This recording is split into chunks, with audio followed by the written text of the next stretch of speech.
So, how to remove the clutch actuator on this model? We need to unplug these two plugs. How to do it easy and no broke it? You push this, put the screwdriver and move back. That's all.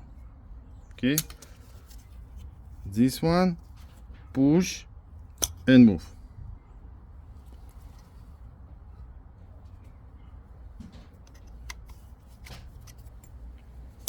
Now need to remove these 3 screws.